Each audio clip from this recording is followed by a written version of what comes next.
Long days, pleasant nights, and welcome to Kingslingers, a Doof media podcast journeying through Stephen King's Dark Tower series. I am your host, constant watcher Scott Daly. And I am your host, inconstant watcher, Matt Freeman. And this week, we watched the fucking movie. The movie. The movie. The movie that a lot of our listeners like to pretend doesn't exist. But unfortunately, we could not do that. No, I mean, come on. We had to. We had to. There was no way. I tweeted out like my copy of the movie when I was getting ready to watch it earlier last week. And like half of our listeners responded with like, why are you doing this? And I'm like, because it's there. Yeah. It's my Dark Tower. Yeah. It's I'm pretty excited, actually. I am too. I mean, like I was telling you before we started recording, I never got to talk about this movie with anyone because like I went and saw it in theaters and I walked out of the theater furious and like ready to rant to my wife. And she was like, that's fine. And I was like, fine. I can't talk to you. Yeah. So I'm really excited to really dig into this thing. And so that's what the episode is going to be. We're just going to talk about this movie for about an hour and see what you thought of it. I'm very excited to hear your thoughts on it. Yeah. Right. I mean, this is basically going to be what we do on our other show, the Doofcast, where we watch a movie and then we talk about it and analyze it. Yeah, but it's a lot more free flowing of a conversation than our normal Dark Tower episodes are. Like we're not going to like go plot point by plot point through this movie. I don't like doing that with films, and especially not a movie like this. Right. So it's really just going to be like a free flowing, open conversation about all the things that you loved. And just the very few things that you just didn't like. Yeah, exactly. All right, so let's get into it. All right. Before we do that, though, one final reminder. Next week is going to be our finale episode as we finish up season 1 of the show. And we are asking you guys to send in audio clips. So we're asking you to send us a clip of you telling us why you love the Dark Tower, why the Dark Tower series is so important to you. You can call us on Google Voice. That number is 720-386-2374. It will go right to our voicemail and you can leave a message. And I forgot to say this because obviously, Matt, if you don't live in the United States, that's not an option. That's true. I think it's not even that like it would cost you a lot of money to do. I just think literally if you're dialing from an international number, it just doesn't work. Uh-huh. Yeah. I mean, Google Voice is kind of weird, actually. Yeah. So if you want to participate, but you do not live in the States, please feel free. You can just like get in front of a computer or pull out your phone or do something and record a clip of you talking for like just a minute or so. And then you can email it to us. You can send it to kingslingerspod@gmail.com with that MP3 or WAV file. And we'll do the same thing we'll do with all the other ones. So hopefully we'll have some international folks that get to participate. Sorry, I forgot to mention that last week. I just totally forgot. Yeah, I forgot about that too. It didn't even occur to me. Yeah. We have listeners outside the US. Psh. Yeah. What? What's a world? Yeah. All right. So yeah, the cutoff for that is probably early next week. So please get those in. Don't wait too late or we won't be able to cut it all together. All right. All right, Matt, let's do it. Let's talk about 2017's The Dark Tower.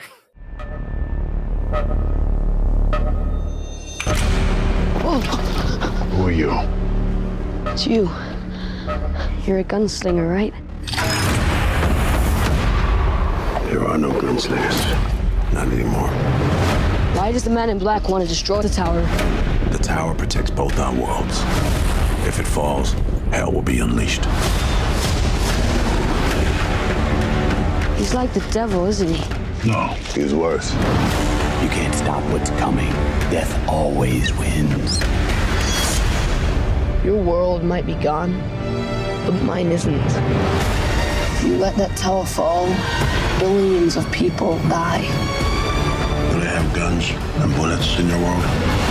You're gonna like Earth a lot. All right, let's go. Matt, what is this movie kind of about? A boy haunted by visions of a dark tower from a parallel reality teams up with the tower's disillusioned guardian to stop an evil warlock known as the Man in Black, who plans to use the boy to destroy the tower and open the gates of hell. See, I'm already angry. Just because that is a very accurate description of the Dark Tower movie, but not of the Dark Tower. So this is my opening statement actually is this is not an adaptation. Mm-hmm. This is a medley. and somewhat less generously, this is like if someone like had note cards on each note card was a key plot or character or story beat or element from the Dark Tower saga, and they had all their note cards in a shoebox in order, and they were going to use that as part of like a pitch deck for the studio executives, and they were going to their pitch meeting to the studio, and then they tripped and all the note cards went everywhere. And they put the note cards back in the box frantically, and then they went to their meeting, and then they just had to draw the cards out of the box in whatever order, and then they had to ad-lib what the plot was based on that. And that's how this movie was made. And then some of the note cards had poop on them, and they still talked about those. Uh-huh. And here's the note card with poop on it. And that's our movie. Yep. Well, the note cards with so I think all of the note cards that had anything to do with character were the ones that got poop on them. And then every sort of like superficial, like I recognize that moment. Yeah. That was the one that made it into the movie, even in ways that are weird and like confusing. Like, okay, Roland gets poisoned by like a Toadash being instead of being poisoned by the Lobstrosities. Mm-hmm. And then he goes to Earth and he gets antibiotics for his injury. And so we get both of those things, but they're not anything like what they were in the book. And that kind of thing happens over and over, where it's like, this doesn't like go here, but I guess I recognize this as the thing that you were trying to take out of the books. Sure. Yeah, so this collection of poopy note cards was directed by Nicolaj Arcel. It was a screenplay by Akiva Goldsman and Jeff Pinker, and Anders Thomas Jensen and Nicolaj Arcel. That's a lot of writers. Just general rule of thumb for those out there looking at movies. If you see a lot of writers on screenplay by, it's usually a bad sign. Mm-hmm. And I'm going to let you in on something here. There are very specific rules about screenplays and credits by the Writers Guild. And this screenplay has an ampersand and an and. So when you see the ampersand here, Akiva Goldsman and Jeff Pinkner, that means those two people wrote a script together. Mm-hmm.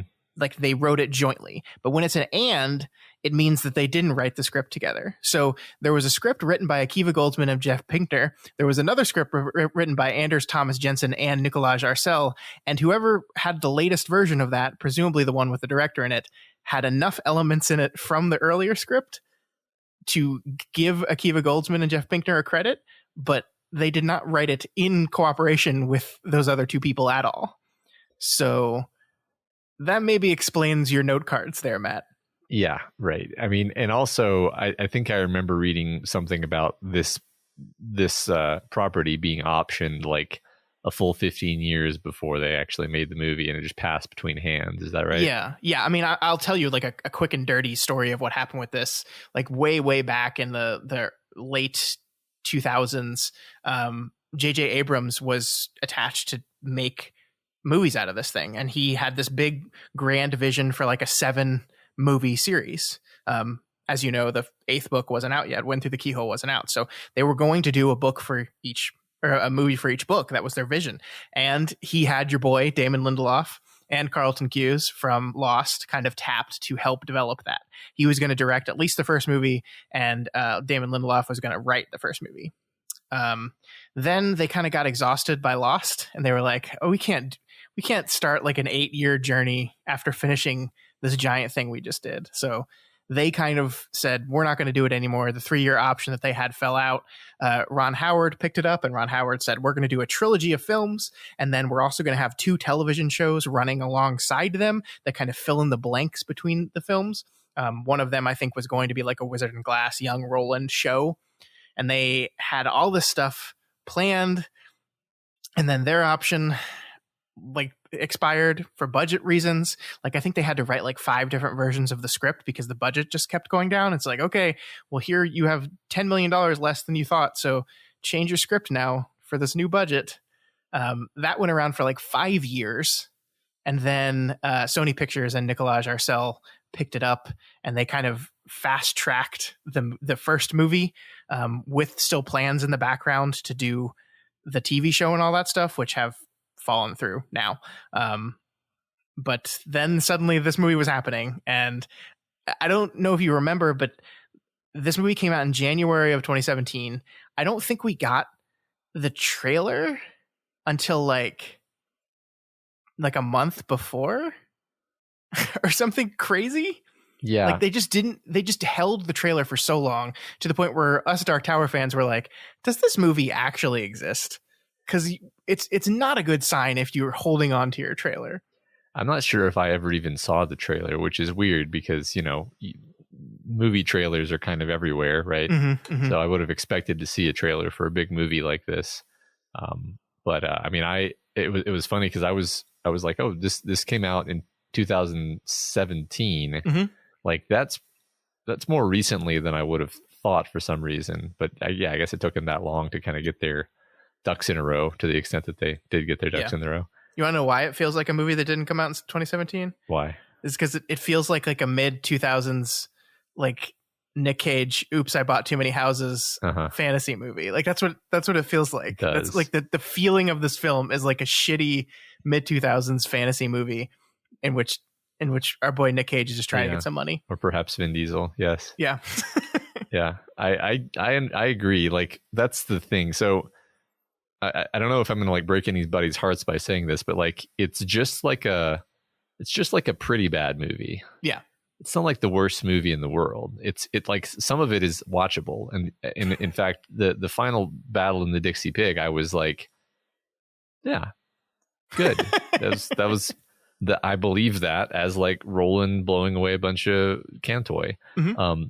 And there's a few bits like that where like I can make a fully valid compliment sandwich where I'm like, yeah, this worked. This was a good idea. I liked how the Cantoy were portrayed. I liked the makeup. Thought that was creepy. Thought it was fun.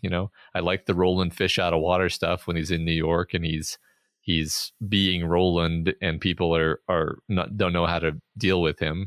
Thought that was good. I mean, that was a lot of the stuff where it was like pull right out of the books, but like all out of order. Mm-hmm. But it didn't matter so much there because it was just like comedy. So sure. like there was stuff about the movie that we were just like, yeah, that's fine. It's just like as a Dark Tower adaptation, it's just offensive, right? Yeah, I mean that's the thing is I think and I want to break this conversation in two because I want to talk about this as a Dark Tower adaptation in which I think it is abysmal, but I also want to talk about it as a movie in which it's just it's just like an movie. Yeah.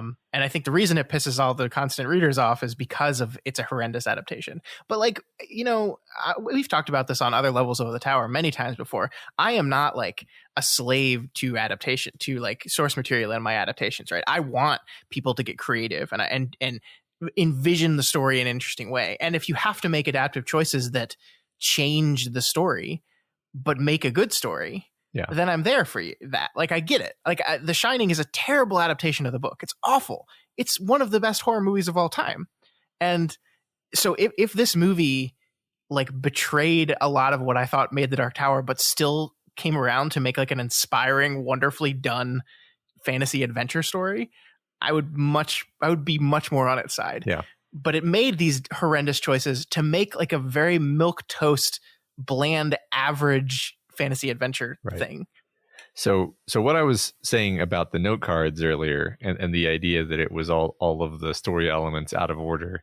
Mm-hmm. While I was watching the movie, before I had sort of like decided that it was just a bad movie, I was like, I actually think maybe they did something like that on purpose. Like maybe they were thinking like the Dark Tower is this very meta, very, very metatextual commentary on the art of storytelling.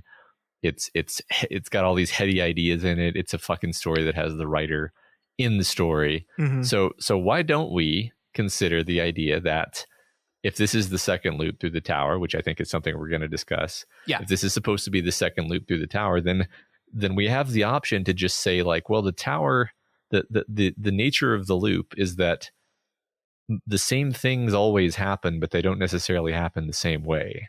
Mm-hmm. And then that's actually kind of a fun idea. Like if you just forget about the movie that we actually got, it kind of strikes you as a fun notion of like, oh, like that would like then you would potentially be caught up in the movie and you'd be like, oh, I don't I don't really know what's going to happen in this movie. I kind of, and then you see certain plot beats and you're like, oh, that's like that thing, And then if they had executed it well, again, I'm maybe giving them too much credit here, but just the degree to which things show up in the movie that are from the books, but they're in the wrong place. It just made me think that, oh, they're doing this on purpose. They're trying to do a kind of meta thing here. And they just didn't make a very good movie is the problem.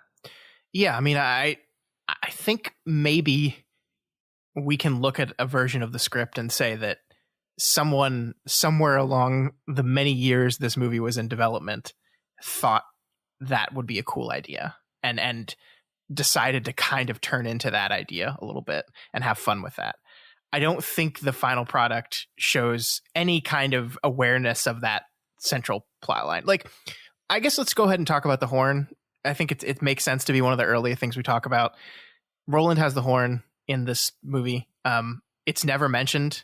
It's just there in his pack. Like the movie almost intentionally doesn't draw attention to it. Right.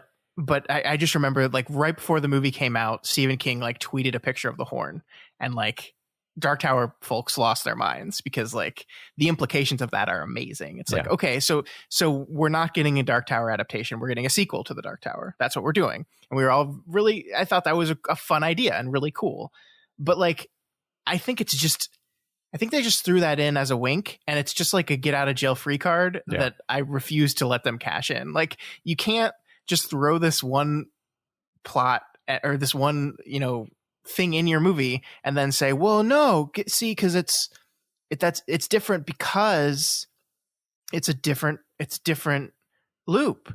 Roland is a completely different character because it's a different loop. Jake is a completely different character because it's a different loop. Their desires, their wants, and their needs are totally different because it's a different loop. Yeah. And you're just like, no, that doesn't make sense at all. Right. It's like, oh, we found a way to make something that's unsatisfying to people who read the story and unsatisfying to people who didn't. For different reasons. Yeah, that's so true. That's so true. Yeah, it's a cheat, and it's not a good excuse, and it's like it's the only thing they had going for them. And I get like Stephen King was very excited about this, and I totally get why. Because I mean, you imagine how like it was very frustrating for us, the readers, watching this movie like fail development over and over again. You got to feel like it was probably just as equally disappointing to him. And I wonder if there's like I feel like at some point they got into a point in this movie, which happens in some movies, when they're just like, we've come too far. We have to release something. Get it done as quickly and as cheaply as possible. Yeah. That's what this movie feels like to me. It feels like we were too far down the road to back out or to retool. Yeah. And it was just like, okay, let's just do it. Right. Yeah, I mean, I think this happens a lot. I feel like we end up talking about this on the Doofcast pretty often when we talk about a movie where it's either like a mediocre movie or a bad movie. And it's like, this just seems like a thing where a decision was made because of money, that like, we're gonna do this thing. And, and like, no one was really in charge of it. No one really had the vision. Yeah. No one really had, and by the vision, I mean like there has to be somebody sitting in a chair with like a clear idea of like, all right, I know what this is supposed to look like. The vision in my head is clear and it is good. And maybe they don't realize the vision that was in their head, or maybe they were a little bit wrong about whether people would actually like the vision that was in their head. But you at least have to have that. That's like a necessary condition, not necessarily a sufficient condition, but it's a necessary condition to make a good movie. But if you don't have that person, you're not going to accidentally make a good movie. Yeah. And in this case, they had, 73 writers over the course of 15 years trying to do this. And eventually, like you said, they were just like, we have to get something out the door. Let's get some good actors in there. Let's get Matthew McConaughey and Idris Elba. And, they'll basically carry the movie. Mm-hmm. Someone probably said in a meeting at one point. And it's like, well, I mean, I love Matthew McConaughey and Idris Elba, but they can't save this. No, I mean, I think you're right. And I know we have complicated feelings about J.J. Abrams, and you have extremely complicated feelings about Damon Lindelof. But like, the reason those guys bowed out of the project is because they looked at it and were like, we can't do this. Right. Like I think Lindelof himself said, I am like one of the biggest Dark Tower fans ever. I don't want to fuck this up. And the idea of trying to take this series and put it into and adapt it into these movies is so daunting for me that I'm just like, nah, I don't want to do it. I don't want to do it. And I feel like that was the last time someone who like had sense was involved in the project. That like, I think after that, it just became work. And I'm not saying like any of the people after that, like Akiva Goldsman, who wrote the script, Ron Howard, who was going to direct and who ended up producing later. Like, I'm not saying those people didn't like care about the project and put money into it, but like at some point it gets to a point where you're just like, I want to do this because I want to do it and not because I feel like I have something to say or anything. Yeah. Well, I think the specific way in which it doesn't work for me and in which it is a disappointment is the characters, like I said earlier. Yeah, so like number one, if it doesn't have Eddie and it doesn't have Susanna or even any permutation of those characters, that's already a huge disappointment. Like, okay, it doesn't have basically my favorite character. Okay, well, that's a problem. And then the characters that it does have, like you said, their wants and needs are wrong. Their relationship is wrong. It's based in the wrong thing. It doesn't have anything like the same shape. And like you said, you can't just rely on that get out of jail free card. Like, oh, it's a different loop. It's like, okay, then this is not even the same. Not only is it not the same thing, it's just not anything. Like their relationship is just kind of the very standard hackneyed, like gruff man pairs up with boy, and then they come to like each other. Yeah, which is not the plot of which is not the Gunslinger. Like that's not what happens in that book or anything having to do with the Dark Tower. Like that's not, it's just a very boring played out plot line. And that's all there is. Like that's all there is to the movie. The dramatic core of the movie is Roland hating the Man in Black and being like pretty indifferent toward Jake until eventually coming to relate to him because his parent was also murdered by the Man in Black. And then he cares about him, and that's it. That's the entire, like for a series that is defined by its heart, by its ability to rip out your heart as the reader and just break you. The movie has no heart. It is, and everything is ass backwards. Like this is a movie in which Roland's arc is going from indifference to the Dark Tower towards caring about the Dark Tower again, which is the exact opposite of what his arc is supposed to be, especially if you're going to claim that this is the new loop, right? Right. And his relationship with Jake goes from, I don't give a shit about this kid, I don't care if the kid dies, to, no, I like, there's a moment in this movie where the Man in Black says to Jake, he's like, he doesn't give a shit about you, he's going to let you die. And I'm like, yes, absolutely. But that's the conclusion of the Gunslinger. If we're trying to remake the Gunslinger, that's and here's the thing, like they were never going to do that, right? Like that's the one adaptive choice that I'll give this movie is there's no fucking way you're going to make a multi-million-dollar Hollywood movie in which the climactic moment of the story is the hero allows the child character to die.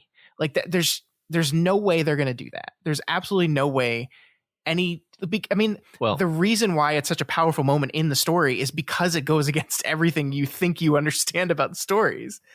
I feel like the only way that it could have worked is if it were directed by like, I'm just going to say the name Kubrick, not because I think like, oh, Kubrick should have directed The Dark Tower. Like, no, that's not what I mean. Like what I mean is a director who can just go way outside the space of conventional storytelling, and this was just a totally conventional story. Yeah, like, it felt like a conventional story. Though, like everything about it, like you said, felt like a mid-2000s action fantasy movie, and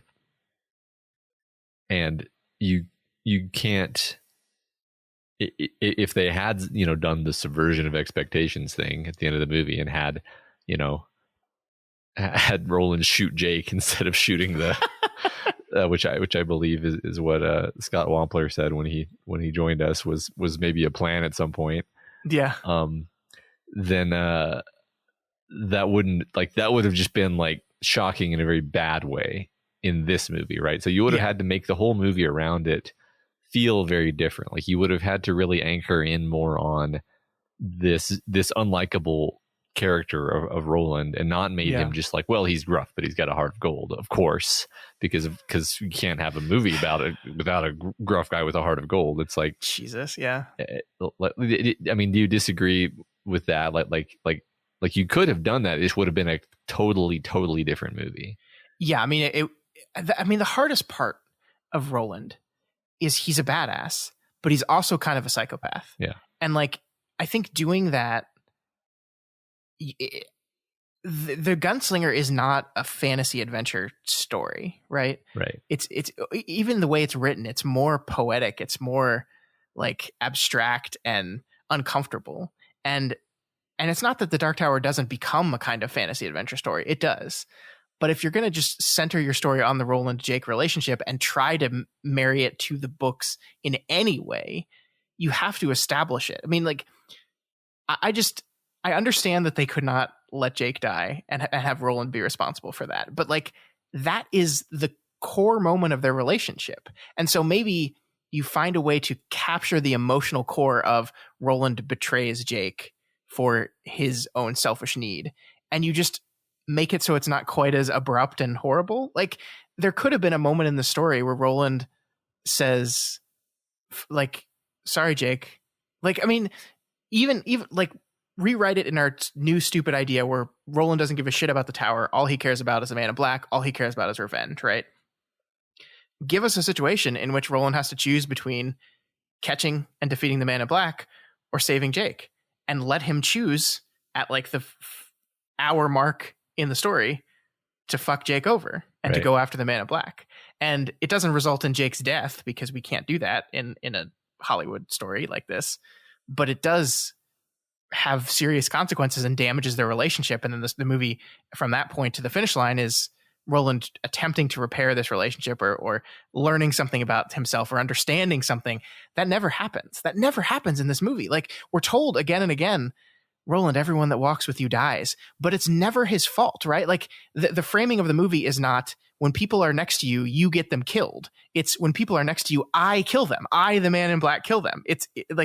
It takes the responsibility entirely out of Roland's court. Yes. And it doesn't deal with his guilt about those deaths at all.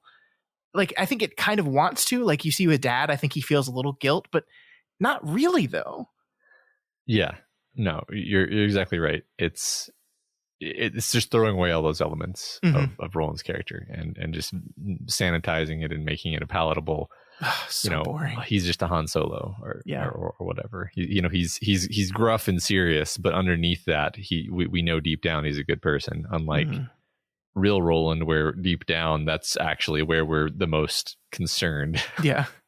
I mean, if you're gonna try to make a Dark Tower movie, I think like what I'm kind of taking away from this is like, it is actually impossible to make like a big Hollywood Dark Tower movie. Like, I think that's just true. I guess yes. I was also thinking about like the old spaghetti westerns, which I haven't really seen very many of. Maybe one or two. Seriously, like I have not seen very many of the like old Clint Eastwood western movies, or any of the any of that genre. I'm not well versed in it, but my understanding of those movies is that the protagonists are generally bad people. Yes, like they're not like there's sometimes sort of a heart of gold thing going on, but sometimes they're just bad people. Like, they're genuine anti-heroes they are like, they kill the really bad guys, but that doesn't mean they're good guys. Yes, and absolutely. That is what Roland is based on. Like, that is what he's inspired by, the character. Like 100%. We know this for a fact. And so if you were going to try to make a movie of the Dark Tower, that would be your touchstone, right? It would be something closer to, these movies where, the first thing the actor, the first thing the character does is something horrible. Mm-hmm. Just to kind of set the tone, right? Like the first thing, if you were going to make if you were going to make a gunslinger movie, like the first thing you should do is show, the Sylvia Pittston scene or something to like establish like this, you're not like, this guy's the main character, but he's not a hero. Yeah. Show him wipe out Tull. Like just show him wipe out Tull. Yeah. Yeah. Don't like, let's be very clear about this, because it's better to be clear about it than to be, is he actually going to be no, he's actually good. Yep. The end. He was actually good the whole time. No, he's it's not that simple. That's the point of it. I feel like that is the only way to begin the Dark Tower, which is basically how King did it, was beginning with, this story of like, I killed the town. I'm still not even sure if that works in a film, like in a one-off feature film, I think the closest the Dark Tower comes to being Hollywood adaptable is Wizard and Glass. Like you can just carve that story out and tell a beginning to end story. And you might have to change some stuff, probably, but I think that's the closest we get to it. And I think it'll take more than one movie. It'll take lots of time. Like I can imagine a version of this story in which like we do all these things. We establish Roland as that asshole outlaw. He has multiple encounters with Jake in which he lets him down and then redeems himself, and then they team up together to win at the end. But how do you fit all that in a 2-hour movie? Like I just don't think you can. No, and what you just said, like, no, I don't think what I just suggested, I don't think that would work as a one-off movie. I don't even think it would work in like one of three though. Like I just don't think you release that movie and no one says, okay, I can't wait for 2. Like that's the thing about the Gunslingers. It's such a weird book that like I love that book. I love that book so much, but I don't think it leaves you like excited for what's next. It ends on such a bummer. Right. Yeah. I think it's funny. I didn't intend for this to turn into us talking about how the Dark Tower should be adapted, but I guess it makes sense that it became that. Like, of course it does. Yeah. Like I think kind of as this show has gone on, my opinion has been like, if you're going to do an adaptation, then you kind of should try to make Eddie Dean the protagonist of the adaptation. Interesting. And it's like, what does that mean? Well, you'd have to change like a million things for that to actually work. Like that doesn't really make any sense considering what Eddie Dean's story actually is. But the reason I say that is like you need somebody to anchor on. Like the closest I can come, which is really not all that close at all, is like Walter White in Breaking Bad is your Roland, which is that he's an unlikable villain protagonist. And then he has a very complicated relationship with Jesse, who you could map onto Jake or you could map onto Eddie in various ways. It's funny you say that because Aaron Paul was rumored to be slotted to play Eddie in a version of the story that never happened. Yeah, and I feel like he would have been a good Eddie. But then it's like, okay, but that's not a very good mapping. Like, I don't think you can say that Breaking Bad and the Dark Tower are similar in very many dimensions beyond what I just sketched out. No, I mean, and I don't think like the big deal is getting the tone and the theming right. Like throw the plot points away. We don't have to hit those. We don't have to hit any of these things. Yeah. Just bring the characters into a visual world and hit the theming.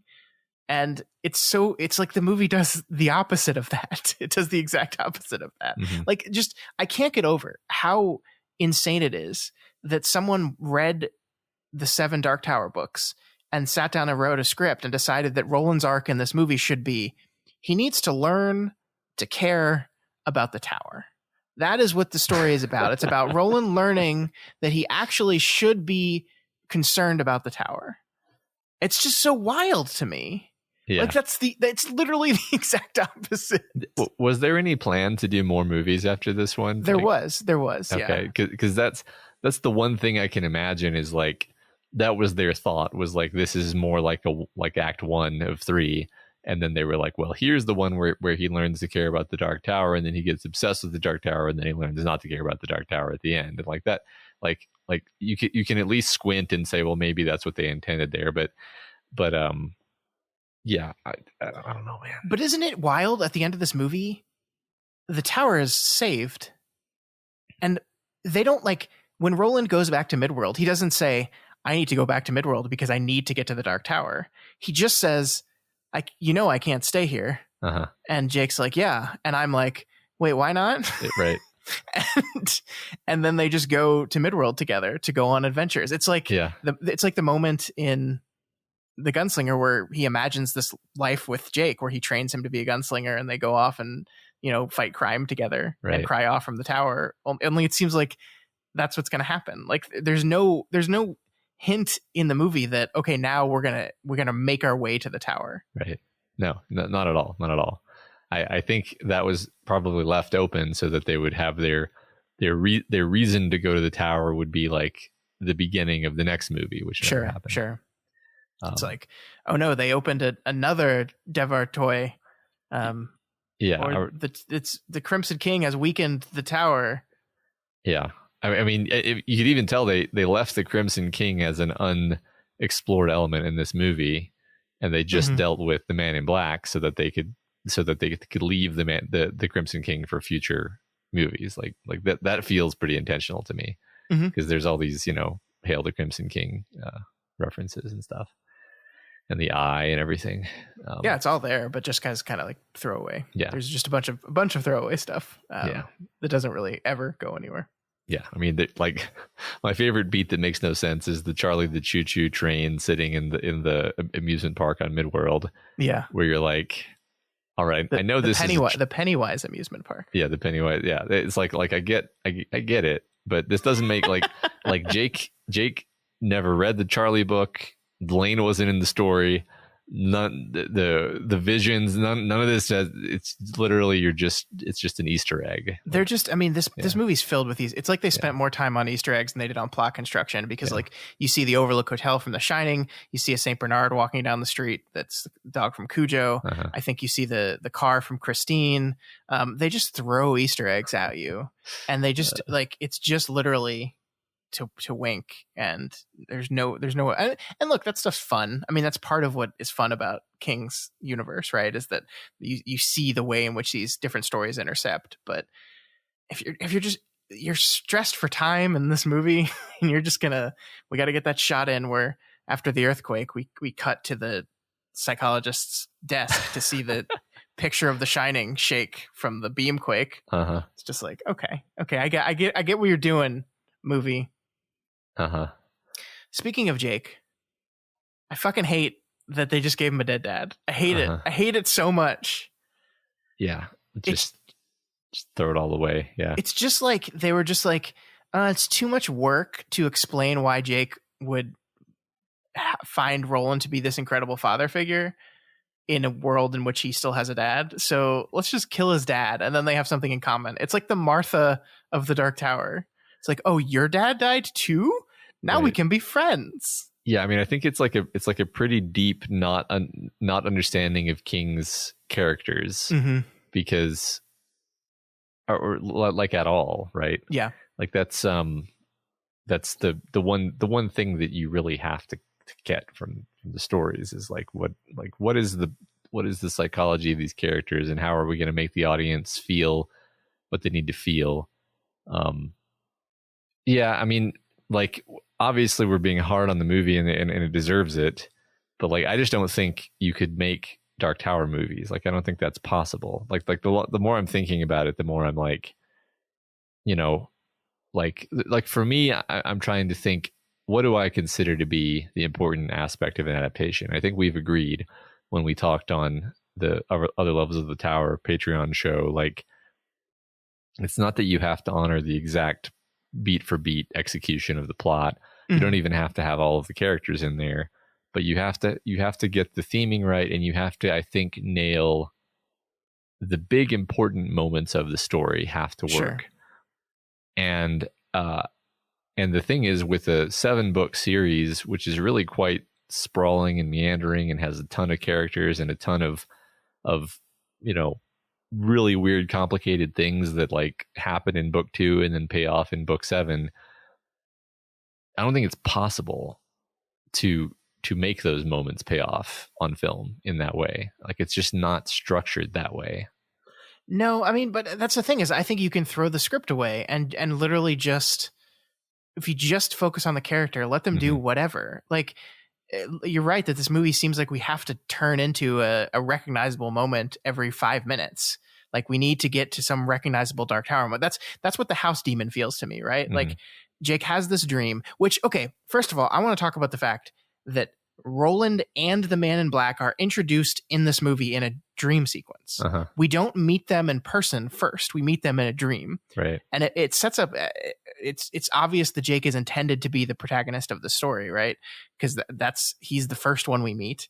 And the other, I just think it kills everything for us to meet them in a dream. I hate that the first scene we see of Roland is him and his dad being defeated by the Man in Black. I hate that. That should have been a flashback after we meet Roland. We should see the hardened, indifferent, consumed by revenge Roland first, and then have that backstory open up to us as we go through the movie. That's just backwards. Yeah. And I don't understand why they did it. Like, if you want to have it clear that like he dreams about Roland, first of all, you already have a mechanic for that, the pictures he's drawing.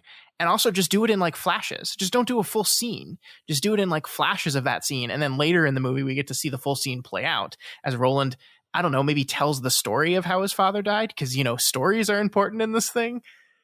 Yeah.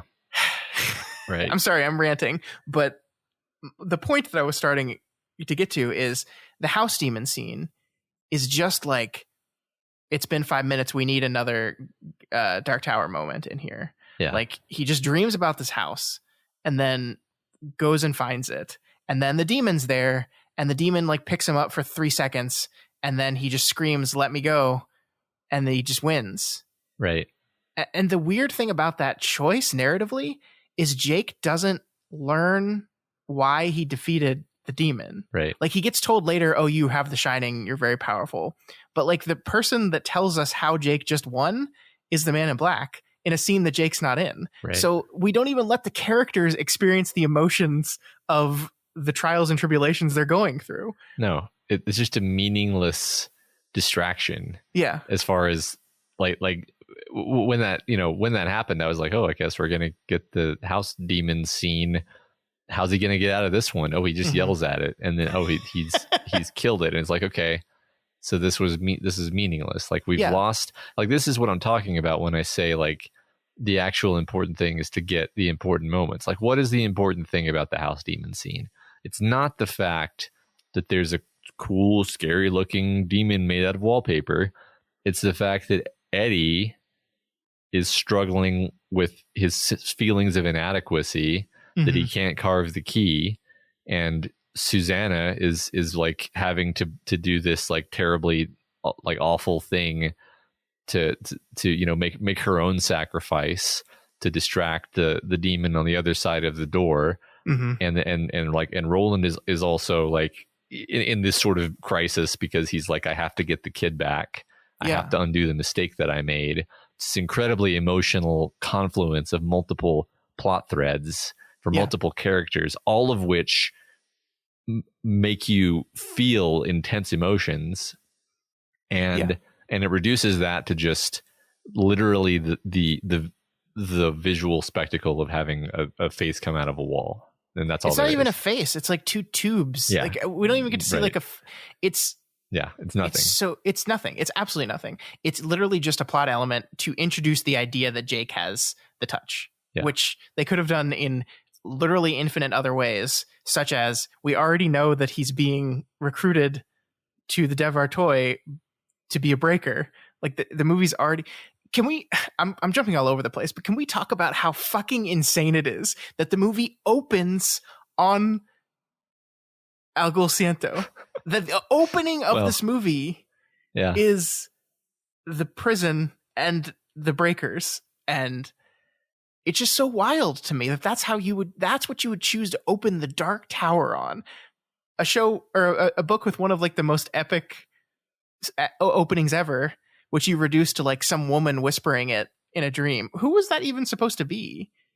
I don't know. Who said that line? I don't know. Who said the man in black fled across the desert and the gunslinger followed? I don't know who said that, because it's just like whispered in Jake's dream. I don't know. You know, what's funny is I think there's something terribly wrong, like with the sound mixing for this movie, because I don't think I heard a lot of things that were like, if anybody said anything while there was like shooting or house demon rampaging or anything happening, I just didn't hear it. Interesting. Yeah. I mean, I had subtitles on, but only because I have a baby now. And so I just perpetually have subtitles on because babies. Yeah. You know. But I genuinely think I didn't even hear the line you're talking about. And I don't. Oh, you didn't even hear excuse. the man in black fled across the desert. Yeah. That's because it's like thrown in. It's like, oh yeah, we need to put this in. I forgot. Let's shove it in here in the middle of a scene transition. I mean, so I was ranting about the Devar toy showing up, right? Yeah. I actually think like in a different version, as an adaptive choice, I think it's bad, but as in a structural filmmaking choice, I think it makes sense, because you open on this place that is going to be where the climax of the movie takes place. Yeah. Except it doesn't. Right. Yeah. I mean, one of the good kind of rules of thumb for how to tell a story is you introduce the major conflict of what the story is going to be as close to the beginning as possible, so that you know what the hell you're getting into. Yeah. Now, like the Dark Tower books, that is not actually the main conflict, right? So like that's in the main conflict is actually central to just like Roland and his sort of conflicted nature as a character, and so it actually works perfectly there. But like as far as this story goes, not the worst thing in the world to say, since this is a story about destroying the Devar toy, we are allowed to begin in the Devar toy like that. Yeah. But it's like they prematurely locked that in as, okay, this is the story of, we're going to destroy the Devar toy, which is the place where they're psychically destroying the tower. Yeah. That's the plot of this movie. And then they like worked backward from that. And I'm like, well, that was... that should never have been, you know what I mean? Like that's the crux. Like the crux of the whole movie is, this is not the Dark Tower. This is just this shit. I still get the books confused, even with all the effort we've put into this project. Devar toy is the Dark Tower, actually. Oh my god. Okay, like this is just the first half of the Dark Tower, where we go to the Devar toy and we destroy the Devar toy, and we you know, they didn't even free the breakers. They did. Isn't that wild? Forget about that. Look, the destruction of the Devar toy does not even actually happen on Midworld. Roland is standing in the Dixie Pig and shoots it and blows it up through a portal, and all the children that are kidnapped and made prisoner there, I guess, just fuck them. Yeah, they just wander off into the wasteland, into the Crimson King's cancer wasteland. It's so like, in any other version of the story, I think the climax of the movie takes place entirely in Midworld in the Devar toy. And you kind of see the structural build where like the first act takes place in Midworld. The second act takes place in New York. And then the third act takes place back in Midworld as they travel through, free all the prisoners, bring them home into New York through the portal, blow up the Devar toy on their way out, defeat the Man in Black, or even like pull the Man in Black out of it a little bit, like make him a much more removed presence, and then like give like Pimley the main role. Yeah, sure. And he's the guy that you defeat at the end of this. Yeah, build somebody else up. And I mean, shoot, this might be the one time where I'm going to say this in my life, but like like do it more the Marvel way, where the enemy is more of a mirror to the protagonist, because we don't really understand the Man in Black's powers well enough to care much about him as an antagonist. It's like, okay, he can command people, but not Roland. But he has telekinesis, but he uses it really incompetently, and like he uses it in a way where he's just kind of showing off, and then he shows off too much and gets shot in the head. And it's like, well, that's not really very satisfying, actually. He could have obviously killed Roland before that point if he had been trying. The movie does not try to pretend that's not the case. Oh, Roland, you've always been resistant to my magics. Yeah. Fuck you, movie. Can I talk about my least favorite part, though? Yes, please. Yeah. So, I mean, you got, again, you know, hundreds and hundreds of pages, many different story elements you could use. But I think we're going to have a 30-minute interlude in this town with all these characters that are not in the Dark Tower at all. Oh my God. And it's got nothing. It's just like, it's the most of all of the parts of the movie. It is the most mid-2000s fantasy garbage part of the movie. Like, why did they do that? It's so shitty. And the thing, I totally forgot that this is in the movie, because one of the things, I had only seen this movie once in the theaters and I've never watched it again. And I plan to never watch it again after we're done with the show. I thought that the movie took place almost entirely in New York. And I remember complaining about how stupid it was that the Dark Tower took place almost entirely in New York. It should be half and half. And then I watched the movie. I was like, wow, this is a lot in Midworld actually. And then I remembered it's because this is not Midworld. This is just whatever. Yeah. The visuals of this town are so shitty, Matt. Yeah. This is not Western, but also robots. This is just like bog standard living in the ruins of an ancient civilization fantasy. Right. Like that's all it is. It's so visually uninteresting and boring. It's just like it sucks. It sucks so much. None of the characters, I guess we're supposed to care about that seer woman that helps them out. I don't. Then like Jake is like they have one moment where like a little girl looks at Jake and he's like, yeah. And then suddenly he's trying to help Goat Lady. It's just like, it's so dramatically inert. I hated it. Yeah. It's the worst. It's terrible. And what makes it more insulting is that you're supposed to be adapting that thing over there. Why are you making shit up whole cloth that has nothing to do with anything? Yeah. And it's the worst part of the movie anyway. Mm-hmm. Like, what are you doing? It's wild. I hate it so much. I will say the only thing I like about the action sequence in there is it's the first time we see Roland really like do gun stuff. And I loved the way in which this movie made his guns feel powerful. Yeah. Like he'll have big enemy people jumping at him and he'll shoot them out of the air and they'll go flying backwards out of the air. Like their force is moving forward. He'll shoot them and they go flying back. And it just is such a good way of making those guns feel big and powerful. It's really cool. I liked that a lot. I have no complaints about any of the gunplay in the movie. I thought it was great. Mm-hmm. I like the element they introduced where it's like they actually set it up properly in the village scene, and then they pay it off in the Dixie Pig scene where he will like stop and slow down and listen.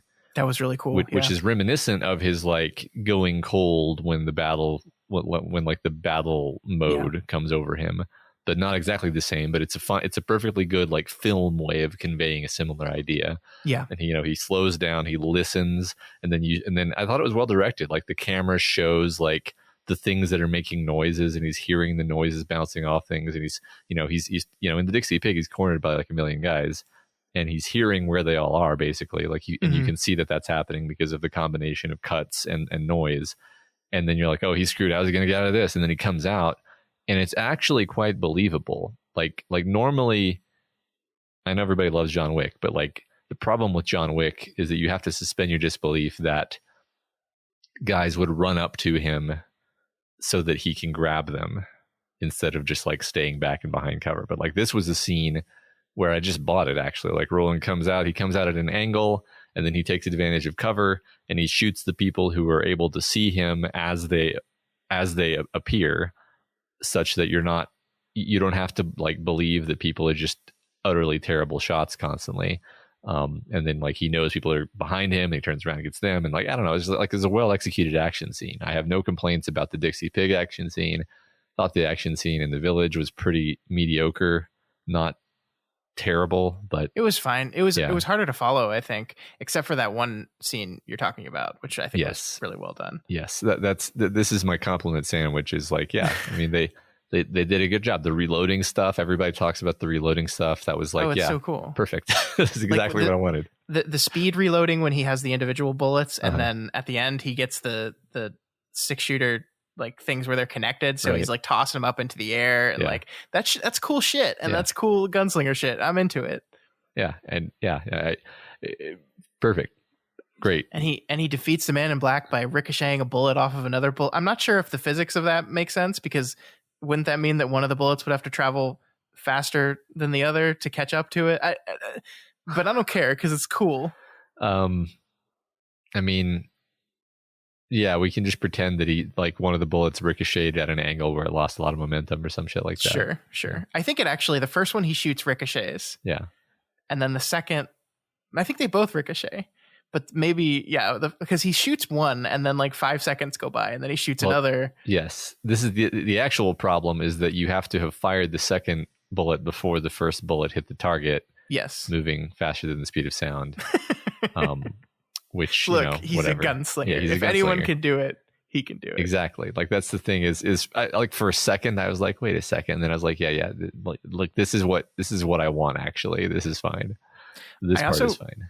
Speaking of the scene in the town that I don't even know if that town had a name. I don't think they bothered to give it a name because it sucked. Like they didn't even bother putting it next to a river and calling it River Crossing or anything like that. It's just like, it's a town, whatever.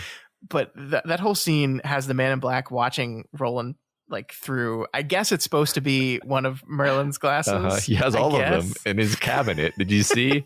Yes, he's got them all. Gotta catch them all. Oh my god.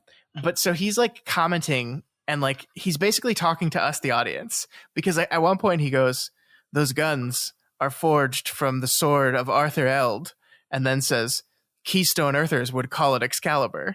And I'm like, who the fuck are you talking to? No one here gives a shit about that. None of these people care. You're talking to us. Which again, if they had done the Man in Black properly, that would have been fine because it would have been fun. He could talk to us. Wouldn't it be a fun conceit for a Dark Tower adaptation to have the Man in Black constantly like glancing at the camera directly into the lens? Yes, it would. And like that would be the way of doing the constant in jokes that work in text and then making it work on film. That would have been allowed, but they didn't have the guts to go all the way with it. No, is the problem. I hate Matthew McConaughey in this movie. I hate what he's doing. There's only one scene that it works for me, and that's when he's just in Jake's apartment when his parents come home, just cooking chicken for himself. And he says like, "We don't have chicken where I'm from." And I like swear to God, the stupid shitty midworld town has chickens in it. Like maybe it's just turkeys, not chickens, but like, I'm like, you know what chicken is, right? You're just being an asshole. So I like that scene because it's him at his most Walter O'Dim, I think. Yeah. In that scene, him being the most goofy. Otherwise, he's just like scary and like mean. Yeah. I don't like his stop breathing thing. I don't like that. So I liked the fact that he has that power, but then he used it too much. Mm-hmm. I don't know. I liked the notion of like, oh, that's kind of scary. Like he's so like he can kill people with a word. Like that's a scary idea. But then it got overused to the point where it was like immediately no longer cool anymore. Yeah. And then he's just walking down the streets of New York and like sees the little girl talking with her mom and then just goes, hate. Yeah. And then she, and then she just glares at her mom and we don't see that's enough. She hates her mom now. Good job. Yeah. Yeah. I think the only moment that really affected me emotionally was when Jake finds his mom dead, and not just dead, but like literally ash, because that's fucking harsh, man. Yeah. Yeah. I agree that was like, oh, the movie went there. Mm-hmm. I feel something in my chest. What is that? Oh, it's my heart. I'm still alive. That was I agree. I think the only, and then I think I felt a degree of like, triumphant, yay, they won at the end. Mm-hmm. Not nearly as much as, you should. But if it worked, it was fine. I mean, it still gives me goosebumps whenever Roland says the Gunslinger's Creed. I like Idris Elba just such a good job saying that. Like they're words that like when you think about them and say them out loud, they kind of sound goofy, but he pulls it off. I mean, that scene when he's standing there with Jake and like teaching him the creed and shooting the guns at the bottles and stuff. That's a good scene. And that's well directed too. It's so wild that this movie like goes from just humdrum standard like journeyman director where like no interesting shots, boring setups, boring angles, kind of milk toast cutting to every once in a while we'll just have a scene where like he's like, okay, I'm gonna do work here. Yeah. And that's a scene that's really well composed and really well edited, and I don't understand why he just does it sometimes. It's almost like a Michael Bay montage, not montage, but like spinning camera and rapid cutting and light streaming in through the window. Yeah. Yeah.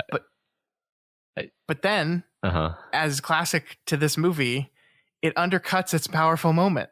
This is this wonderful moment where Roland has handed a gun to Jake and is basically, through the recitation of the creed, teaching him how to shoot, right? Like it's literally a 3-beat where Jake's first shot goes wide, his second shot gets closer, and his third shot lands, right? And like at the end of this thing, he's learned how to shoot. His daddy has taught him how to shoot and taught him the creed. It's this wonderful moment. And then the very next line is, your weapon is the shining, Jake. Guns are my weapon. And he takes his gun back. And then it's just like, no, you don't get to use guns anymore. Right. And it's just like, what the fuck were you doing, movie? Like, why did you do that? You had this hugely emotional scene. And then you just said, sorry. No. Right. No. No. I mean, and of course, like it's a huge thing in the actual books that Jake does indeed use guns to shoot. Yeah. And it is in fact morally ambiguous, like and complex. The idea of giving the 13-year-old kid the gun and being like, you're gonna have to probably shoot some people, and he does. This movie has no time for ambiguity or complexity or character or emotion. We're just gonna, I mean, basically it's a way of saying like, well, we need to have the action scene. We need Roland to have both of his guns, so it's really badass, and we need Jake to just need to be saved, even though we just established that Jake can like kill things with his mind. Yeah. The most powerful shine ever. Right. The most powerful shine ever. Enough to bring the tower down by himself. Yeah. And, I mean, not that the movie tells us this, but the books make us aware that a person strong in The Shining can indeed just kill people with their mind. So it's like, how did they like, okay, whatever. I don't care. No, but he just opens up the portal and then encourages Roland with the shine. Right. Which is whatever. It's just whatever. It's nothing. It doesn't make you feel anything. That's the biggest problem with it, is like it's like why adapt something if you don't understand how to make people feel the things that the thing is supposed to make them feel. Yeah. Like, because that's, I mean, like you mentioned there's between the two of us, I guess we've mentioned a few scenes that we thought worked, and they're all actually aiming at basically the same emotion. They're all aiming at this sort of triumphant, badass feeling. Yeah. And it's like, well, like, yeah. So I guess the director and to probably the screenwriters wanted that to be the crux of the emotionality of the film, is like, isn't this gunslinger such a badass? Yeah. Yeah. And it's like, yeah, that's one of the emotions in the Dark Tower, but that's not even close to the most memorable. Yeah. And we're just not even going to bother with any of the others on a writing or like directorial emphasis level. Yeah. I mean, the movie ends with them going back to Midworld, him drawing Jake into Midworld, basically. And it is seen as an absolute good that's happening. Like, right. Roland's basically like, in an almost insensitive way, like, well, there's nothing left for you here. Right. Because remember when your parents are dead? Right. Come with me. We'll go on adventures. And it's like, it's seen as a universal good. Like him, like it's so interesting that the movie, like we talked about, like it links up gunslingerdom and Dark Tower into one thing, right? Like that's something we haven't talked about, that in this story, this version of the story, the gunslingers were just protectors of the tower. The fall of the gunslingers were over a battle for the tower. Like, and I kind of understand why they excised the farce and stuff. There's just not enough time to do all that stuff. But it's interesting that they just made it a 1-to-1, that gunslinger equals tower, ergo person not protecting tower, not gunslinger. Yeah, just another indication that they're just trying to like strip away everything for simplicity. Because like, yeah, I mean, we've talked a million times about how Gilead is actually a rather ambiguous, story element, where it's like, it's this like this, autocratic medieval country basically, and the people that it rules over have not necessarily the greatest feelings about it, and occasionally there are democratic uprisings that are put down by the gunslingers, and that there, like you said, there really is no idea that the gunslingers are like the protectors of the protectors of the tower. That's not an element of the Dark Tower. So yeah, they're just like you said, consolidating. They're like, okay, this is complicated. Let's just simplify this. They're the guardians of peace before the dark times, before the Empire. It's like, I mean, you know, there's going to be a problem when like one of the first things Stephen Deshane says to his son is like, we're not defeated as long as the tower still stands. And you're like, what? Right. And I mean, it is kind of true that the Line of Eld are in a certain way protectors of the Dark Tower, right? But that was not the entire line of gunslingers. Yeah. That was not the primary purpose of the gunslinger was not fight for the tower.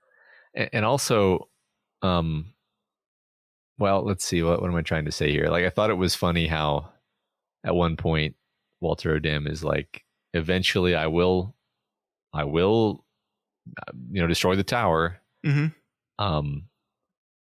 But like, that's not his goal. That's the Crimson King's goal. No, it isn't this. It's his only goal in this. Yeah. Okay. Like, he's such a bleh of a character. He has no motivation. Yeah. Besides, like, there's little bits and pieces where you maybe get to think like his relationship with Roland is more complicated. Like, I love that moment where he like opens his wizard glass cabinet and like he's got a little ring box, and in the ring box is the bullet that Roland shot at him that he caught. Uh-huh. And I'm like, that's weird. Like, certainly over the course of your rivalry with Roland, he shot bullets at you many times, but you kept this one bullet. Yeah, this is the important I'm just one. going to hold on to this bullet and keep it in my chest and take it out when I want to think about you. And it's like, I think really diving into the making it more than just one-sided, this rivalry between them.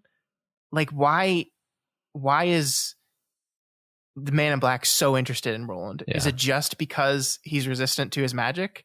Maybe explore that a little bit. Right. Maybe explore what his motivations are and why. Like, because I think you're right. It's his hubris and his delight in toying with Roland that leads to his own downfall. But if you had explored that element of his character a little bit more, that would have felt a lot more satisfying. Yeah, I agree. I mean, I think one of the other small parts of the movie that I liked was how when they're in the gun shop and Walter is like psychically, he's basically astral projecting. Mm-hmm. And I actually liked how, like, as Roland's walking around, I'm pretty sure they just have Matthew McConaughey on like a dolly and they're just sliding him along because he's staying right in front of Roland's face, though he's not actually walking. And I liked that as like this is maybe the sort of thing that Walter would even do, is to fuck with somebody, is just like levitate around them and talk at them. But again, like, and that's a moment where he's like taking time out of his day just to torment Roland. But as you say, you're like, you don't really understand why he's doing that. And that makes it feel pretty hollow. It does. I wanted more. Yeah. And I don't know. The only thing we haven't talked, how did you feel about Tom Taylor, who played Jake? It was fine. Yeah. It was kind of like, I don't feel any particular animus toward the actor because there was nothing on the page for him to do with the character. Like as far as I'm concerned, he does fine with the character as written, which is not at all Jake. So yeah. So, whatever. What do you think? Yeah, I thought he was fine. Yeah. He's been in some other stuff and he's been okay. Like, he was in The Kid Who Would Be King, a movie that came out a couple years ago. And I thought he plays Lancelot in that, or Lance, sorry, not Lancelot. He plays Lance, and he's fine. I think you're right that the script is not doing him any favors. I think he has to, there's a lot of weight on his shoulders to convey emotion that the script doesn't do a good job of setting up. So I think it's just a struggle for him. I will say that when the character of Timmy, his friend Timmy, showed up, there was a brief moment in my head where I was like, is this going to be Eddie? Are they going to make this fucking kid Eddie? And I'm so glad they didn't. Like, I bet they were tempted to just name that throwaway character Eddie. And then maybe some sensible person said, no, you can't do that. Yeah. You can't do that. They will kill you. Remember when the kid takes his drawings and he viciously attacks him. Yeah. And then that's just kind of not that's just, we just move on from that. Yeah. It's so interesting that you have these two elements of his character, right? The death of his father and these recurring dreams he's been having, right? And you could, if you squint at it, you could maybe look at the recurring dreams and add the emotion of the Wasteland's Jake slowly going insane to them, you know, and say like, maybe this is, the movie does nothing to make you feel this way, but just project that onto what this character is feeling. But it's interesting that it's trying to do the thing where like, oh, you lost your dad, and so you're just lashing out, right? I don't understand the character motivation for him, that he's so invested in believing that these things are real, right? Right. The movie doesn't link those two elements of his character very well. Yeah. No, exactly. Like that's what I mean is, in point of fact, there are story consequences to him beating the shit out of the kid. It's just that it feels completely disjointed in terms of like, we'd never see him behave violently again. Like it's not like they're taking that as the opportunity to be like, well, this is a kid with a violent streak, which is going to come into play later. It's like, no, it doesn't come into play at all. He doesn't have a violent streak. That was just like a one-off event that allows us to have this scene where we talk to a psychiatrist. Yeah. It was to motivate the act of moving him to this new like place, which could spur the intervention of the Devar Toy people. Right. And the idea that Jake would have a violent streak, I could buy in a Dark Tower adaptation, because he's a gunslinger and he goes apeshit on a taxi driver at some point. Yeah. You should maybe pay that off in some sort of satisfying way. Yeah. Right. Maybe. Nope. I mean, like that's the thing is, when you think about great story moments, like one of my favorites in the whole series is something that I have no idea how you would commit to film, which is like looking at his essay that he's about to turn in and being like, what the fuck did I write? Yeah, and then reading it, and you're reading it and you're like, oh my God, like he's losing it. And it's like creepy and delightful and weird in this great way. And it's like, well, how would you put that on film ever? You know? No, there's no way you can do it. Yeah. But that's such a good moment. You're so right. I love that. And then the matching beat to that is when he gets it back and it has a good grade, and again, a beat that wouldn't work well on film. So yeah, unadaptable is what I say. Mm-hmm. I mean, I think that's trying to give the movie like too much credit, is saying, well, you know, it's unadaptable, so it's okay that this was bad. Well, no, I'm not saying that. I'm not saying it's okay that it's unadaptable. I'm not saying it's okay that the movie was bad. Like the movie was a mediocre movie and a bad adaptation. I don't know. I don't know what you would. I don't know how to do this. Like sometimes we have, you know, on Doofcasts, we'll just be like, obviously they should have done this, and we're like, yeah, obviously this would have worked better. But in this case, I'm just like, well, everything they did was wrong, but that doesn't mean I know how you would have done this, actually. Mm-hmm. So, I mean, maybe you do, because you've had a lot more time to think about this. But me being the inconstant reader, I just don't know how you would adapt it. Yeah, I don't know. I wish I had an easy answer for you here. I don't. I think the thing that the Glenn Mazzara television show was going to do was the right choice, which is they were basically going to focus on young Roland in Magus and build from there. And I think that's the way to do it. Yeah. I think the core to get, like, the thing is, we've talked about this before, that you want to get people outside of the obsessive nerdy people like us into these books. And how do you do it? How do you do that? How do you take this thing that's pretty niche and introduce a wider audience to it? And you need a hook. And I just think the Old West, but with robots hook is really good. I mean, that's why people got into Westworld, kind of, right? Yeah. Not exactly, because Westworld's a little different than that, but I think that's a really interesting hook. Just tell a Western, but sprinkle the Dark Tower elements into it. And I think that the story most functions as Western with sprinkled elements in Wizard and Glass. And I think there's enough emotional weight behind the characters that you don't need to know the rest of the story. You can just meet Roland as young Roland and meet him in Magus, and it will work. I really do think it will. Yeah, sure.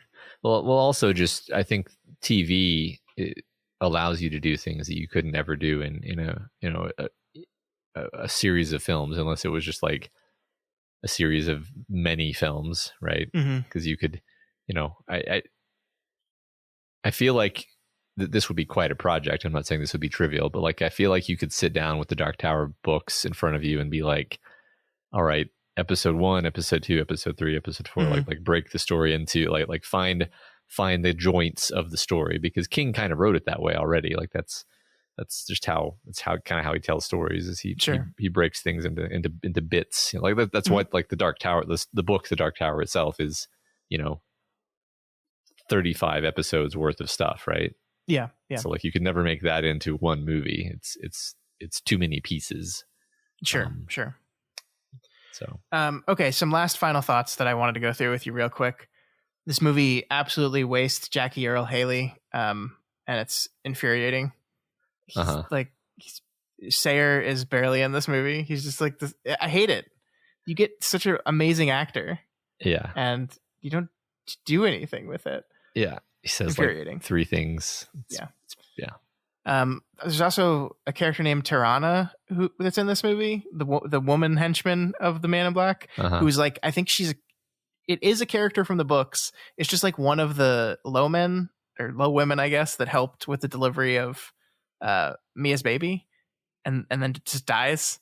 And I don't know why they were like, yes, we need this character. And then they tried to do like a weird arc with her where she's like, the Man in Black comments on her putting a very pretty mask on herself, and it's so weird. And then he burns her face and like, haha, I've burned your pretty. I don't understand any of it. He burns her face because he's mad about somebody getting away at some point. Yeah. I mean, it's just I think that as a beat is just supposed to be like, look at how mean Man in Black is. He'll do this even to his own subjects. Yeah. Okay, last thing. What did you think about the design of the tower? I don't think I liked it that much, actually. Okay, why? It's too like sci-fi. Like I number one, the tower is described very specifically as looking a certain way. Yeah, which is how I always imagined it. And this is like a spiky, asymmetrical, like sort of much more evil looking Dark Tower. And then also, I don't remember there being any shots of the Field of Roses around it. Maybe there were, and I just missed it. No, I mean, every bit that we see of the tower is like the top half of it. Like it's always wreathed in clouds, so we never see the bottom. Yeah, I kind of found it to be almost a perfect stand-in for the whole movie, where it's like it's kind of a neat design, but why did you change it? It's a neat design, but it was already a neat design. Why didn't you just go with the design that it started out with and be faithful, and it would have been just as good and then not pissed me off also? I almost feel like they didn't. Like, I don't think the movie needed to cut away. I know it's called the Dark Tower, so they were like, we got to have the tower in this movie at some point. But like, I felt all the cutaways were shitty. Like, I hated the visualization of the breakers destroying the beams, like as just a laser blast hitting the tower and like knocking chunks off of it. I was like, that's lame. It makes it feel like such a small world. Yeah. It would be like, I'm trying to think of a metaphor, like for Lord of the Rings, where like what if we just like kept cutting to like that room in Mount Doom over and over? It's like, no, like that needs to feel like a far away goal that we're just so far away from achieving, Yeah, which is why it's crazy that we go to the Devar Toy, which is like just a few weeks away from the Dark Tower. Right. I mean, I get it, but also it's just crazy. I think they should have just kept it to, we only glimpse the tower in people's dreams. When Jake's dreaming of the tower, we see the tower. If Roland dreams of the tower, we see the tower. But cutting away to it when to see the breakers do their thing. I don't think I like it. I don't mind the design of it as much as you do. It's not accurate at all, but like they tried to make something that was huge and intimidating looking. And there are paintings of the Dark Tower from earlier versions of the book before King really, he kind of changed his mind about what this thing looks like. Yeah. Throughout the story. So like I love images of what it looks like. It's almost like Roland's image of what he thinks it's going to look like. And so it's like enormous and impressive and spiky and cool. Yeah. Sure. I guess like I didn't hate it, but I was definitely like, I think another part of it is I never felt like it was shot with the weight that I felt like it should have. I don't know. Like there's so many bits of the books that make you imagine like, oh, how would you film this where you know somebody's having their dream of the tower and you're like rushing toward the tower across the field of roses and there's you know clouds streaming in along the axes of the beams and like you know play that up with musical cues and show the tower looming over you as you get closer and like you could make this a visually striking and memorable thing and make it seem like make it carry that weight of like this is the tower, this is the axis of the universe of all universes, and this movie is just like it just kind of shoots it like it's just the tower, you know, just a static camera. It's just very big. I mean, it looks beautiful. Like it's beautiful. Clouds. There's clouds. Yeah. It's like, oh, that's nice. And I think, cut away. Okay. I think you're right. Like the field of roses is such an important part of what the image of the tower is. And I'm confused as to why they felt they didn't need to show that part of it. I don't get that choice. Like, yeah, I don't know. I guess they wanted it, like the choice was made that they wanted it to be super, super tall. And then they wanted to show the breaker's beam hitting it for some stupid reason. But so then they were like, well, we got to have just like, I don't know, you could just run a camera over, like you just go over a hill into the field of roses and see the tower in the middle and then zoom up to the tower and then shoot the camera up into the air. And then you can get the sense of scale. Cause that's the other thing is like, I think it's really tall. I don't know if the only way we have to see that is that it's poking through clouds. I'm not really sure how big it actually is. Right. Yeah, exactly. Like they don't use any techniques of film to make you feel like this is a massive, impressive, important object. Yeah. There's not even, if I recall correctly, I can't even remember like any particularly poignant musical swells associated with it. Oh, well, the music in this sucks. Yeah. Yeah. Right. We don't talk about music too much when we talk about movies because I'm not good at recognizing music, but I think you pointed out I don't remember any of the music from this. Yeah. And I was like, yeah. I went back and watched the Dixie Pig shootout scene just to like, because I was like, I think I liked that. Let me make sure that I actually liked that before I say that to thousands of people. And then of course I noticed the music this time, and I was like, yeah, it's like it's exactly mid 2000s fantasy wrote. Like it's fine. Like I'm not saying I could do better, but it certainly isn't anything inspired. Like, you know, normally basically like, you know, the music of a movie was good if you walk away from the movie able to hum the basic theme, or at least one of the themes, particularly if you've seen it more than once. You should be able to hum the themes, and like I don't remember any of the themes of this movie, and I do tend to pay attention to music to a degree. So I watched this movie twice in the past week, and for $1 million I could not tell you what any of the music is, like, at all. Not even a little bit of a little piece of it. No.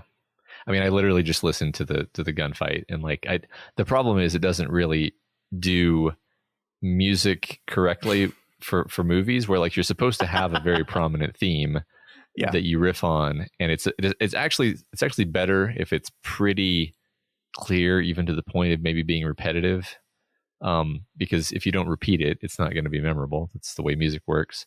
And so it just doesn't even try to really do music correctly. It was almost as if they were just trying to get the movie out as quickly as possible. Right. Yeah. They just had to have a score. Yep. So farm that out. Oh my God. All right. Are we done? Are we done talking about this terrible movie? I think so. All right. Forever. Yeah. Yes. I'm literally never watching this movie again. Yeah. Great. You could maybe, I'd watch it again for $1 million. There we go. $1 million. Yeah. Yes. I'm please. lying. I'd watch it for like $1,000. You pay me $1,000 to watch this movie, I would definitely watch it. I'll watch it again for 1 Bitcoin. There you go. I'll tell you what, it is amazingly short. It's like a 93-minute film. I noticed that. Okay, very last comment is I was just like, well, at least it was short. Yeah. Like as it was ending, I was like, oh, really? We're already wrapping up, and then it really does just end. Like there's no denouement at all. It's just like we did it. We got Jake out. We killed the Man in Black. The end. Oh yeah. I was expecting like even a scene of like the Man in Black not really being dead. You know, like it being like. Oh, Roland. Yeah, right. The tower will fall, Roland. Yeah. I also, Matthew McConaughey said the name Roland really weird. It made me uncomfortable. Yeah. Well, so did the Jake actor, by the way. Yeah. What's funny is when he says it kind of sounds like Olin. And then I'm like, Aww. And then I'm like, are you intentionally making the Oi reference, or are you just not enunciating? Did you like the Oi reference in this movie? What was the Oi reference? I forgot. Roland sees 2 raccoons on a TV talking. I did like that. That was fun. Yeah, stuff like that I don't actually mind. But I think I was already in a good mood because I was tickled by the fish out of water, Roland being in the hospital stuff. Like I thought that was amusing. That part worked, and Idris Elba gives just enough emotion. Yeah. Like when he drinks the soda for the first time, it's not like he stands up and goes, "What the fuck is this? Right. This is so good." He's just like, you can tell he's loving it, but he is not gonna lose his mind. The best part about that is the way he holds it. Like he's holding the can. I'm doing it in real life as if you can see me. Like he's holding the can like the way you would, hold like a wine glass or something. Like this ridiculous way of holding it, which is my favorite part. And again, it's like downplayed. It's not drawn attention to. So yeah, that was well done. Yeah. Yes, very good. Very good. We said some nice things about this movie, which makes me feel good about myself because I don't want to just say bad things. There's the compliment sandwich right there. We like the gunfighting and we like the sody pop scene. Yep. That's it. There we go. Yep. All right, folks. That is going to do it for us this week here on Kingslingers. Next week, it's our season 1 finale. I don't know what we're going to do, but we're going to be talking and we'll play your recordings. So don't forget, folks, don't forget to call us at 720-386-2374. Leave us a message and let us know why you love The Dark Tower. That's right. Remember, you can reach out to us via email at kingslingerspod@gmail.com or on Twitter at kingslingerspod. And as always, the subreddit at reddit.com/r/doofmedia is the place to come discuss the podcast, discuss The Dark Tower, discuss Stephen King, discuss other movies. It's fun. I'm always surprised and enjoying the threads people come up with there because it's often stuff that I would not have ever thought of. Yeah, someone linked an interview that Stephen King did a few years ago where he was talking about the Battle of Jericho Hill and he still wants to write that someday. That was like 10 years ago, but it made me go back and listen to that whole 90-minute talk he gave, and man, I love just listening to Stephen King talk. Yeah, me too. All right, if you are not already subscribed to Kingslingers, now is the time to do it because season 2 is coming. We'll be starting with Salem's Lot here in just a few weeks.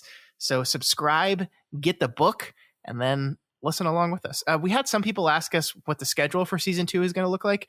The schedule for both seasons is linked in the show notes of every single episode. So there'll be a tab on that link. It'll open a Google Sheet, and there'll be a tab for season 2, and you can see all the breakdown of every single book we're doing, how the episodes are going to roll out, everything. You can find it there. Yeah. And if you like any of our shows and you want to support them, then please consider donating to our Patreon account at patreon.com/doofmedia. This week, special thanks to new patron Strifey. Welcome. We hope you enjoy the cool stuff we have over on the Patreon and the bonuses and so on and so forth. We actually put a lot of time and energy into those. And so If you are donating, then please do check those out, because we do make them for you specifically. Yes. We have a bunch of bonus podcasts. It's so fun.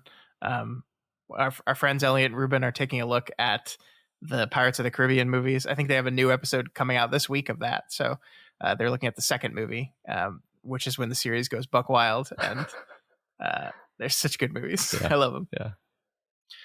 But always, if you cannot afford to donate, that is absolutely okay. You can help us out by sharing this podcast. Keep it up. Y'all are doing great. Keep sharing, especially as we move into season 2.